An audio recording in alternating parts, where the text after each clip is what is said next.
Knock knock. তো আজকে আমি নিয়ে চলে এসেছি লিচু, আর এই লিচু দিয়ে করবো লিচু মাখা। আর তোমরা যদি কেউ না খেয়ে থাকো অবশ্যই আমার পুরো ভিডিওটা দেখতে থাকো। দেখতেই পাচ্ছ লিচুগুলো কিন্তু লাল হয়ে পেকে গেছে, আর এই লিচুগুলো হচ্ছে মামাদের গাছেরই, তাই সব লিচুগুলোকে পটাপট ছাড়ানোর পরেও কিন্তু এতগুলো আমি মাখা করছি না, কারণ এই লিচু মাখাটা আমি প্রথমবার ট্রাই করছি।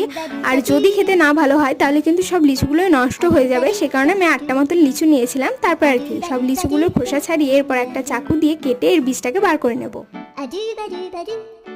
সবগুলো কাটা হয়ে গেলে এগুলোকে মাখানোর জন্য আমি দেবো বিট লবণ, কাসুন্দি আর 2টো শুকনো লঙ্কাকে পুড়িয়ে দেবো, আর দেবো কয়েক টুকরো লেবু। তারপরে আর কি সবগুলোকে ভালোভাবে মাখিয়ে নিলে রেডি হয়ে যাবে আমাদের লিচু মাখা। তো এটা খাওয়ার জন্য কিন্তু ভীষণ এক্সাইটেড ছিলাম, এটা আমি কোনোদিনই খাইনি, মানে লিচু মাখা।